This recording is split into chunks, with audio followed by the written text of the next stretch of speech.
I'd been living with my sister Aurora and her husband Bronson in their serene suburban home for a few weeks, searching for a job in Seattle after graduating from college. On the surface, their household seemed idyllic, but that night, an eerie silence hung in the air.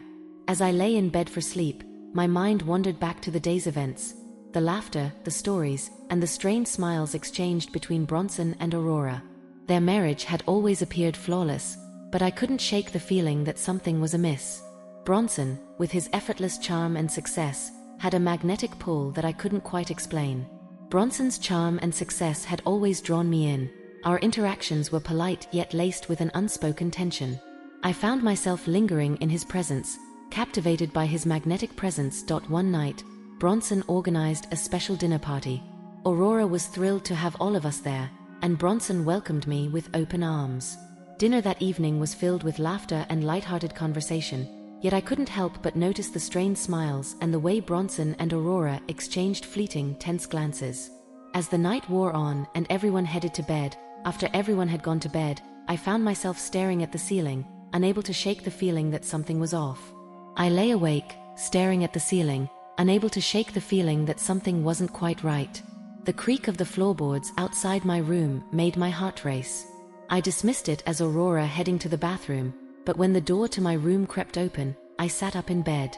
Bronson stood in the doorway, his silhouette outlined by the hallway light. Bronson? I whispered, my voice trembling. I end this place. What are you doing?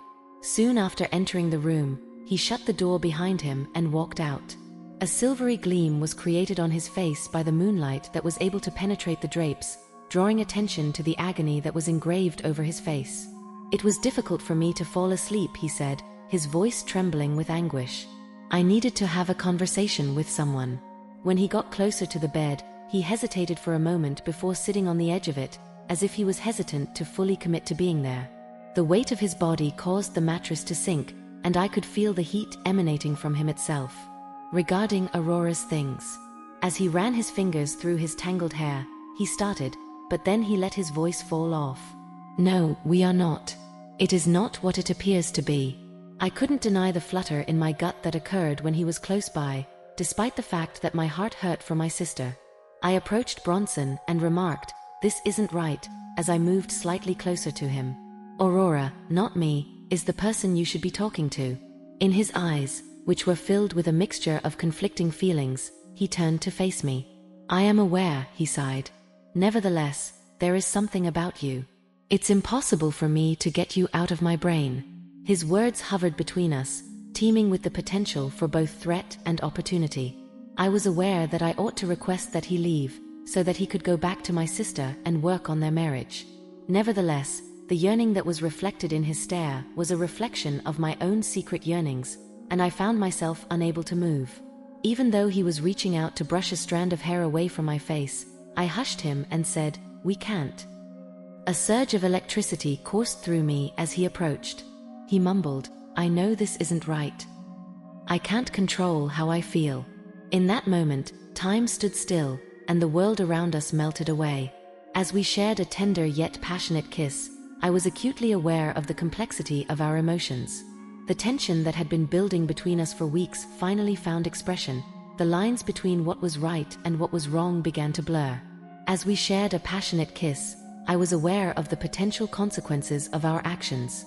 Despite the intensity of the moment, I knew I had to consider the impact on those I cared about, including my sister Aurora. However, the thrill of the moment and the sensation of Bronson's touch temporarily silenced my reservations. When we were confused in a whirlwind of emotions, the truth of the situation slammed down on us like a heavy blanket during the aftermath. "What have we done?" I whispered, tears welling up in my eyes. Bronson's arm instinctively wrapped around me. "Is this what we have done?" Before he separated himself from me, the tone of his voice was thick with remorse when he responded, "I don't know. In any case, it must not occur again." At this point, the room was feeling chilly and empty, and we dressed in solitude. I was left alone with my thoughts and the heavy weight of guilt as Bronson slid out of the room. The days that followed were a haze. People avoided looking at each other and had discussions that were awkward. I watched as Aurora made an effort to get back in touch with Bronson, completely unaware to the fact that the secret was now standing between them. I felt a knife twisting in my gut with every grin and every touch that exchanged between them. As the weeks went by, I became increasingly desperate for a way out of my situation, and I pushed myself into my job search with fresh vigor. It seemed like a lifeline when I was eventually able to secure a position with a tiny marketing business that could be considered entry-level. Aurora knocked on my door on the night that I was leaving the house, while I was in the process of packing my possessions. As she pulled me into a strong hug, she let me know that she was going to miss me. I am grateful that you are present. In the absence of you, I am unsure of how I would have been able to make it through the past few weeks. I felt like I was eating ash when I heard her remarks. Wish she had been aware of the reality.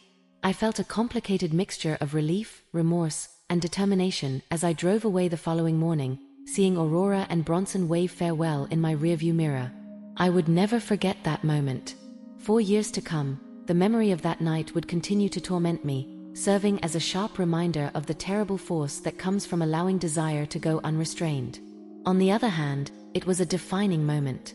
As a result of my betrayal, I made a commitment to live my life with greater honesty, to confront my issues head-on rather than looking for liberation via the pursuit of forbidden pleasures.